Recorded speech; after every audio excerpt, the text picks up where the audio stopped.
Previously, Gabamara gets betrayed by the chief of his shinobi village because he wanted to leave with his wife. This leads to his capture and sentencing to death. They try numerous ways to execute him, but none of them work. All the while, surgery documents Gabamaru's life and fearsome reputation of being a heartless assassin. We later learned that she is a very skilled executioner, and after the two fight, she reveals that he can get a pardon by the shogun if he travels to a mysterious island along with other criminals to compete to find an immortality-granting elixir of life. He promises to retrieve it to win the only pardon so that he can return to his wife. Things continue when the brothers lay eyes on the two strangers doing their thing. Toma comments on how beautiful they are while Aza is confused as to how they can be casually performing adult yoga in such a place without any sense of danger. The blonde participant stands up with a perplexed look on her face, wondering what humans are doing in her location. She also brings into question why the monsters did not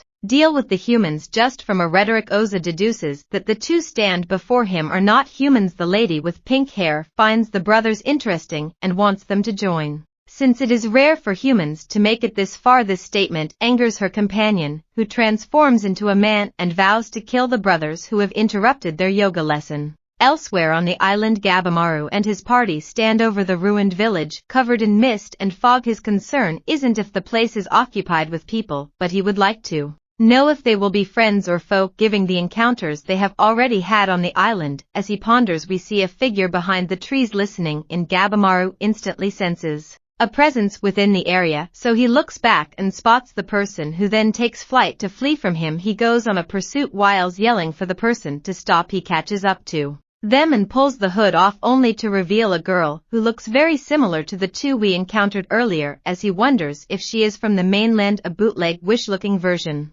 of Groot swings a branch in the hopes of taking Gabamaru's head off, but he sees it coming and dodges before falling back to his teammates. This gives the girl the opportunity to run away, but Gabamaru isn't about to let her escape, since he believes she can have valuable information with regards to the island. He chases after her and slips through another attack by the tree monster before kicking it towards the others. He then tells them to deal with the enemy whilst he goes after the girl, since Sudri is his executioner and cannot lose sight of him. She runs after Gabamaru and leaves the rest to Santa and Yuzuriha. As he prepares for combat, his prisoner removes his glasses and launches it behind her, but when he complains as to why she would do such a thing, Yuzuriha explains that she wouldn't like for him to see all her moves. She then reveals a cup and consumes its content, which results in some sort of liquid oozing out of her body. As she perceives her enemy to be of a low level, she wants to test out her skill to know if she has any chance of her ninjutsu working on monsters. All the while, Gabamaru is still giving chase to the girl as they hop from tree to tree like some Kunin ninjas. He stops playing around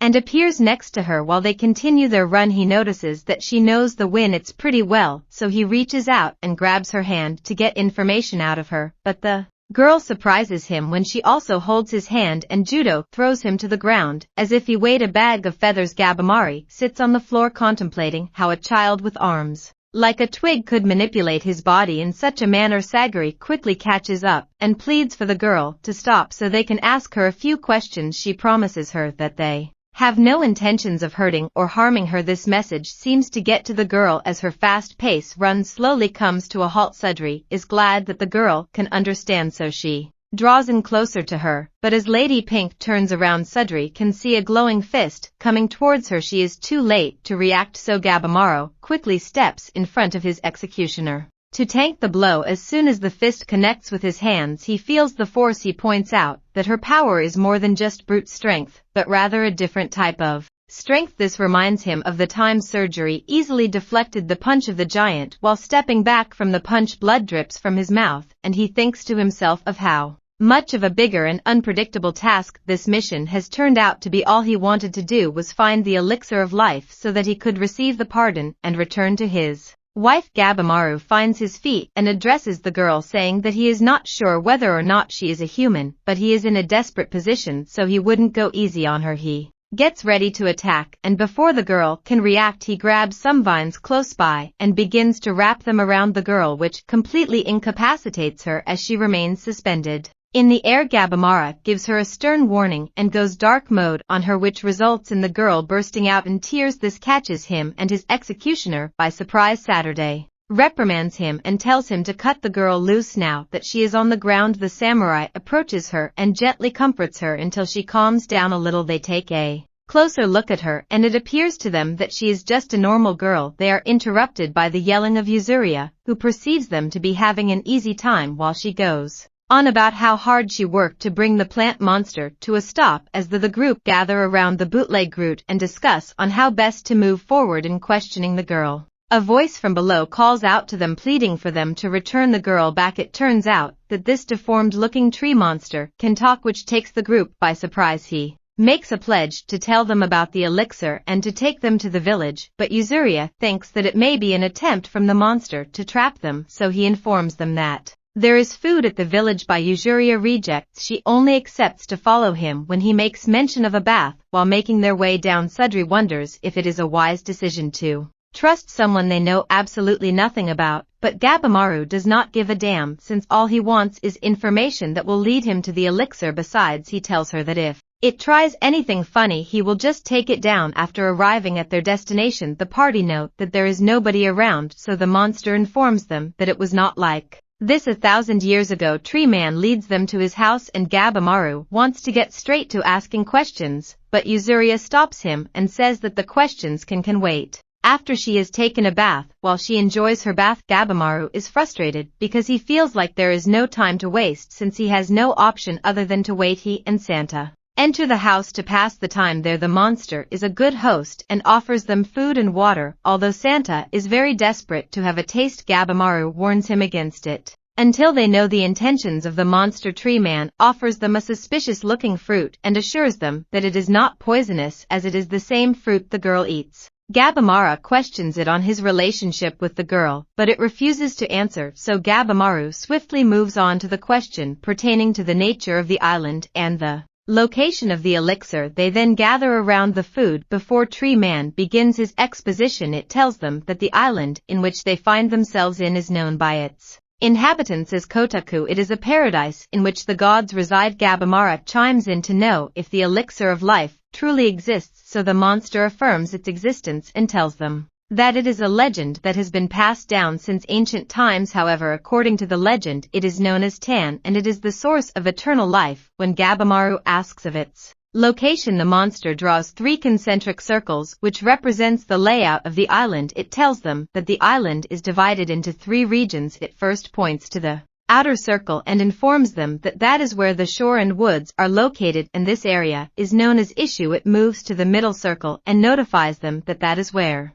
the village is situated, and this region is known as Hojo. It finally points to the center area and lets them know that within this zone is where they can find the elixir of life, and this section is known as Horai. Sendai exclaims in excitement from the information as he stands on his feet. Gabimaru is not convinced by this information, so he asks the monster on how sure it is that this is not all made up, and better yet, he wants to know if it has ever seen the elixir before or if the monster has any proof that it exists. But Tree Man calmly tells him that once he meets the Tencent he will have no doubt that the information that has been relayed to him is nothing but the truth, as it explains on what exactly the tension is. We get a glimpse of what it is talking about. The Tencent are never-dying, never-aging beings that are blessed with eternal beauty and are absolute perfect beings. Tree Man alerts them that perhaps they came across the monsters on the island known as Sashin on their way to the middle area. It informs them that the Tencent are on another level and nothing can overpower them or stand in their way. The monster enlightens them that although they may find it strange that it is giving them all this information, it notifies them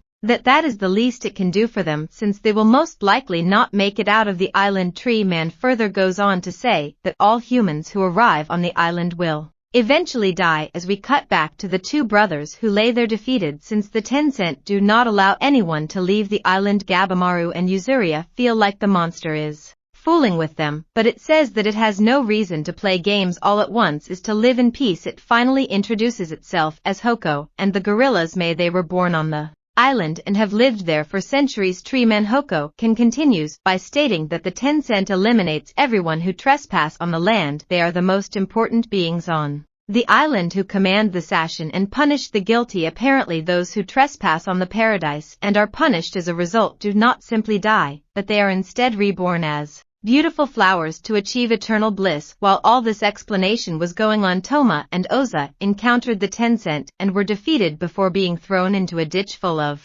other humans who have been consumed by the flowers. As Oza prepares to meet the same fate, his brother rushes over and removes the vines from him, which brings him back to consciousness. It is revealed that the lies that are transformed into flowers become the very source of the elixir of life, also known as Tan. Poco proves to them that he has received some of the blessings from Tan by regenerating his hand. Tree Man finally tells them that the faith of all the humans who enter lies in the hands of the gods, and leading the island alive would not be an easy task. Later, after the talk, Gabimaru makes his way to take a bath, whilst recapping on what was discussed, though he finds it difficult to believe that beings such as the Tencent, who are said to be the guardians of the elixir, exist. Santa also informed them that according to old philosophy, Tencent are known as high-ranking hermits. When he arrives at the bath, Gabimaru tends to himself while Sudri looks after May. A scar on the girl's back reminds him of his wife, and we get a flashback to a soft Gabimaru being taken care of by her. Although he dislikes baths, his wife reminds him the importance of getting proper rest during strenuous times. After having that flashback,